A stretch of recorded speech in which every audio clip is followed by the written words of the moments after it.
अध्यात्म विश्व विज्ञान यूट्यूब चैनल पर आप सभी का हार्दिक स्वागत करते हैं। मित्रों, आज एक हम ऐसी कहानी बताएंगे कि जिसमें सब कुछ है। त्याग, समर्पण, विश्वास और सतत प्रयत्न का एक ऐसा अनोखा उदाहरण, एक ऐसी अनोखी कहानी आज आपसे हम साझा करना चाहते हैं। एक लड़का, युवा, जिसे कहा जाए कि 18-19 साल का युवा, और उसके मन में प्रश्न चल रहे हैं कि श्रीमद् भगवद गीता के 11वें अध्याय में जो दिव्य दृष्टि अर्जुन को श्री कृष्ण जी ने दी, वो क्या थी, वो क्या है, वो होती कैसे है, और वो दिव्य दृष्टि जिससे इस परमात्मा के विराट स्वरूप का दर्शन होता है, और ये दर्शन अर्जुन को हुआ, तो क्या वैसा ही हमें अनुभव नहीं हो सकता? हमें नहीं पता चल सकता वो क्या होना चाहिए? ये प्रश्न उसके मन में उमड़ घुमड़ने लगा। और वो ये प्रश्न जब उसके मन में आया तो इसका अर्थ ही ये है कि वो अन्य प्रकार के जैसे उपासना, कर्मकांड, ग्रंथ, पंथ, साहित्य और अनेक प्रकार के वाद विवाद, प्रतिवाद और धर्म, आस्था, पंथ के मत और अनेक प्रकार की उसे जानकारी होगी, तभी तो वो टारगेट तक पहुंचा।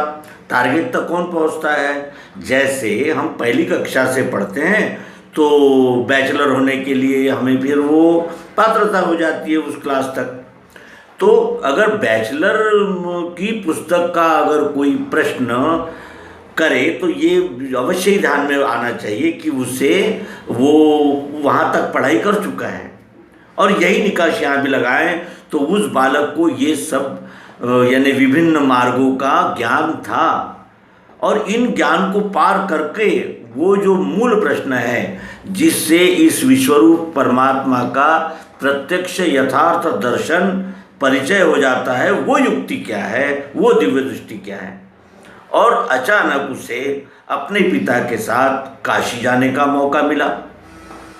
दशाश्वमेध घाट पर वो जब सवेरे का समय था तो दशाश्वमेध घाट पर एक ज्ञान वृद्ध और वयोवृद्ध व्यक्ति वहाँ उन्हें मिले, उस युवक को मिले।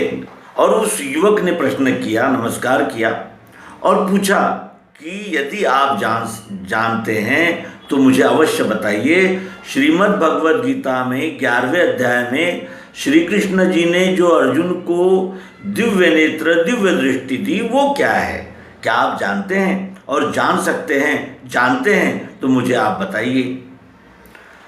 उस जो वृद्ध व्यक्ति था उसके हृदय में कितनी खलबली मची होगी कि आज तक मुझे विद्वत्ता के और अनेक प्रकार के संस्कृत भाषा के विषय में, वेदों के, उपनिषदों के अनेक प्रश्न मुझसे लोगों ने पूछे, लेकिन ये बालक पूछता है कि वो दिव्य दृष्टि क्या है जिससे विश्वरूप परमात्मा का दर्शन हो जाता है, प्रत्यक्ष अनुभव हो जाता है, जैसा अर्जुन को हुआ।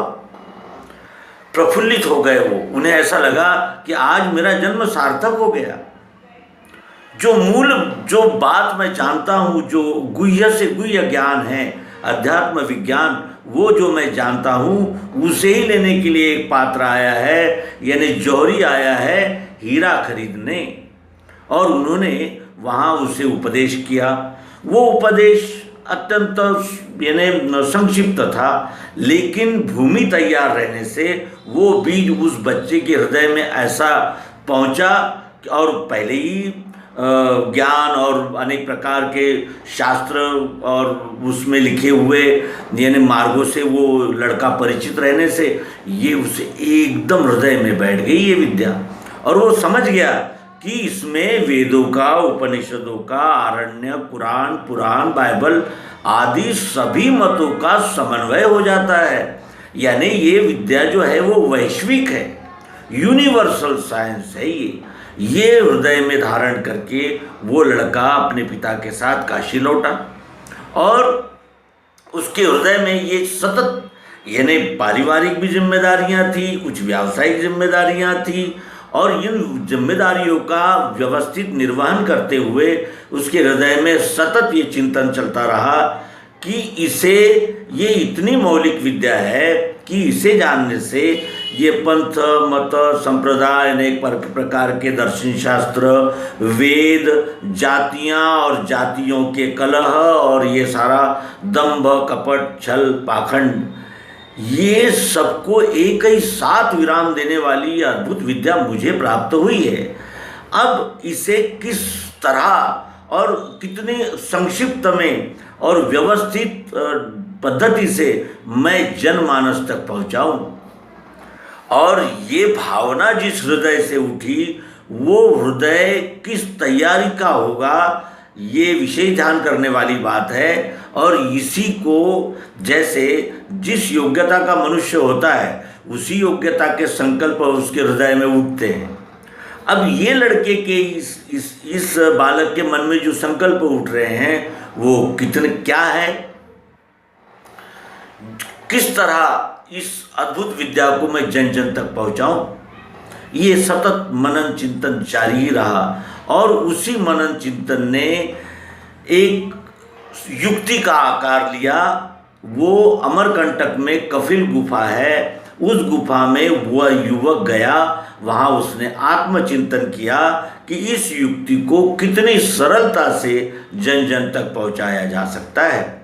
और वो वहाँ से उस युक्ति का अमृत लेकर निकला और उस अमृत की वर्षा जन जन तक करने के लिए अनेक स्थानों पर वो रहा, अनेक प्रवास किए और इस विद्या का प्रचार प्रसार किया और अनेक सुंदर ग्रंथों की रचना की।